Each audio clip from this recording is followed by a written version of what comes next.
শুভ সকাল বন্ধুরা, এদিকে চলে এসেছি তোমাদের সাথে আবার একটা ভিডিও নিয়ে। তো এখন আমি ভয়েস অ্যাড করছি না, পরে করবো বলেই আরও করা হয়নি। এদিকে বাইরে এখন খুব বৃষ্টি পড়ছে, বাইরে খুবই বৃষ্টি আওয়াজ হচ্ছে, সেটা তো আর বন্ধ করা যায় না। তো এইদিকে এখন চা টা খেলাম সবে আর কি। এদিকে ভাতও বসিয়ে দিয়ে এসেছি।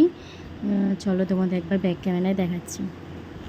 আজকে ভাতের সঙ্গে দিচ্ছি হচ্ছে কুমড়ো সেদ্ধ, আলু সেদ্ধ আর একটা ডিম সেদ্ধ দিয়ে দিচ্ছি। আর এই সাইডে চা হয়ে গেছে, আমার চা খাওয়া কমপ্লিট হয়ে গেছে। আর এই সাইডে গাছে হচ্ছে কুমড়ো টুমড়ো যেগুলো রান্না হবে।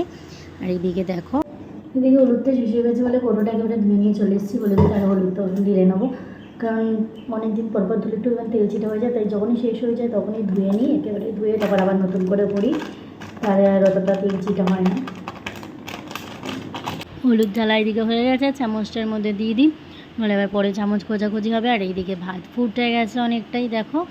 আর এইদিকে ফ্যান ট্যান পুরো তো একাকার অবস্থায় দেখো দেখো নিচেও পড়েছে, আসলে হলুদটা যখন ঢালছিলাম তখনই পড়েছে। আর এদিকে দেখো কুমড়োগুলোকে ভাজার জন্য কেটে রাখা হয়ে গেছে। আর এই সাইডে আছে হচ্ছে চিংড়ি মাছ, হলুদ আর নুন মাখিয়ে রেখে দিয়েছি। নুনটাও একবারে এখানে ঢেলে রেখে দিয়েছি। নুনের কোটোটা ধোয়া হয়ে গেছে, হলুদটা তো ধোয়া হয়েই গেছে তোমাদের বললাম। আর বাকিগুলো এখনও ধোয়া হয়নি, কারণ এগুলো এখনও খালি হয়নি সেভাবে। এগুলো খালি যেদিন হবে আবার সেদিনই এক এক করে ভরে নেবো, আর তখনই ভালো করে মেজে নেবো। তো এইদিকে ভাতটা তো নামিয়ে কড়াইটা বসিয়ে নিয়েছি। ভাতে অনেকটা ফ্যান ছিল বলে তাই আগে এরকম করে ঝাড়িয়ে নিই, তারপর ঢাকনা দিয়ে এবার ঝাড়াচ্ছি, নাহলে অনেকটা ফ্যান তো পড়ে যায় একেবারে। তো এরমভাবে বেশি সুবিধা হয়, ওরমভাবে একবারে উতলাতে গেলে না অনেকটাই হাতের মধ্যেও পড়ার চান্স থাকে, তো সেক্ষেত্রে তাপটাও হাতে লাগে ভাবটা। তো কুমড়োটাকে আমি পাঁচফোড়ন দিয়েই ভাজবো, পাঁচফোড়ন আর শুকনো লঙ্কা দিয়ে ভাজবো।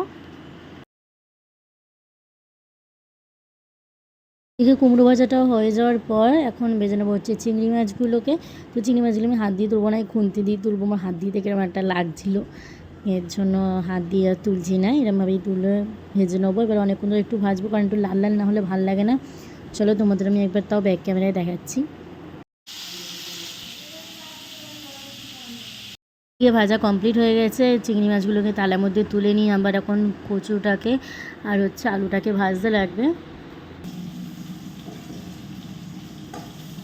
সব কিছু ভাজা মোটামুটি কমপ্লিট হয়ে গেছে, এবার করে নেবো হচ্ছে তরকারিটা। তো তার আগে কড়াইটা গরম হয়ে গেছে, এখন দেবো হচ্ছে তেল। তেল দেওয়ার পর এটা আমি করবো হচ্ছে গোটা জিরে, মানে গোটা সাদা জিরে যেটা আছে ওটা ফোড়ন দেবো। আর শুকনো লঙ্কাও দেওয়া যায়, কিন্তু আমি শুকনো লঙ্কা দেবো না, কারণ আমাদের ঝালটা একটু কমই খাওয়া হয় শ্বশুরবাড়িতে, কিন্তু বাপের বাড়িতে গেলে খুবই ঝাল খাওয়া হয়।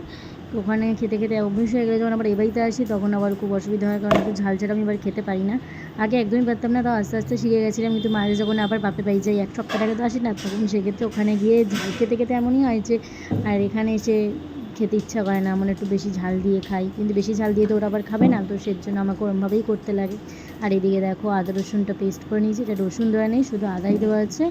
আদা, টমেটো আর হচ্ছে মনে হয় পেঁয়াজ দিয়েছে মা, কাঁচা লঙ্কা দিয়েছে, পেস্টটা মাই করেছে, আমি করিনি, তো সেজন্য আমি জানি না। আর এইদিকে হচ্ছে দেখো বসিয়ে দিয়েছি, এবার গরম হয়ে গেছে তেলটা, এবার এর মধ্যে পেস্টটা দিয়ে নেবো। এটাকে একটু ভালো করে কষিয়ে নিচ্ছি। এটা কষানোর পর তবেই আমি আবার আলু আবার কচুটা দিয়ে আবার একটু কষাবো।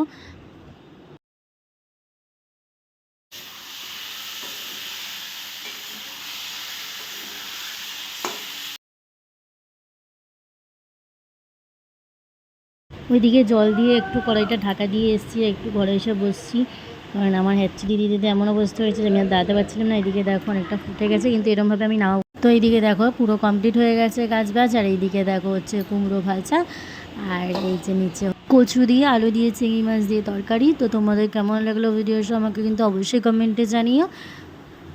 তারপর এদিকে ফেস ওয়াশ দিয়ে মুখ ধুয়ে চলে এসেছি, কারণ রান্নায় আবার মুখটা খুব জ্বালা করে, খুব ভাপ লেগে লেগে, এর জন্য আমি ফেস ওয়াশ দিয়ে মুখটা ধুয়েই নিই। তো চলো এখন এখান থেকে টাটা, রান্নাঘর থেকে ঘরে গিয়ে দেখা হচ্ছে। আর এদিকে দেখো গাইজ, এদিকে কৃষ্ণের দোলা কমপ্লিট হয়ে গেছে, বর ঘুম থেকে উঠে পড়েছে। বর গেছে স্নান করতে, ততক্ষণে সব কিছু রেডি করে নিই, জামা কাপড়গুলোও, কারণ এসে এবার খুঁজে করবে, এবার খাবারগুলোও বাড়তে লাগবে। তো চলো।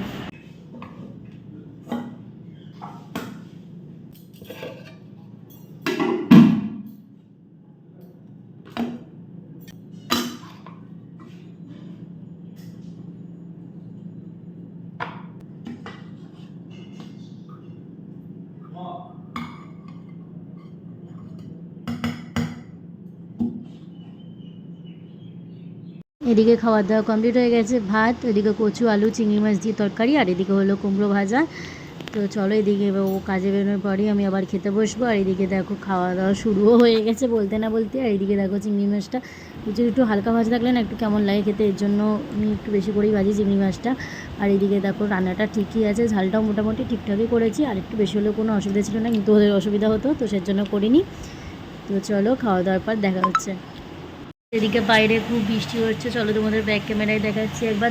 তোমাদের বাড়িতে ওইদিকে কাঁধে কাঁধে বৃষ্টি হচ্ছে আমাকে অবশ্যই কমেন্ট বক্সে জানিও। আর এদিকে দেখো চলো তোমাদের দেখাচ্ছি, ঝমঝম করে বৃষ্টি পড়ছে, সারাদিন সকালবেলা কিছু হয়নি, এই এখন থেকে বৃষ্টি পড়ছে। এখন আমি এডিট করতে বসেছি, বৃষ্টির আওয়াজও তোমরা কানে শুনতে পাবে, থেকো। তো চলো দেখাচ্ছি।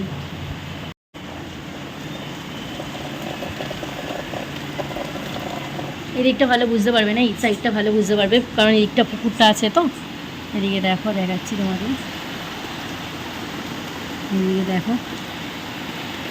তো এবার ভিডিওটা আমি এখানেই এন্ড করছি, দেখা হচ্ছে নেক্সট ভিডিওতে। ভিডিওটা ভালো লাগলে অবশ্যই লাইক কমেন্ট শেয়ার করতে ভুলো না। আমার চ্যানেলে যদি নতুন হয়ে থাকে তাহলে অবশ্যই সাবস্ক্রাইব করে দিও। চলো চলো টাটা, দেখা হচ্ছে নেক্সট ভিডিওতে।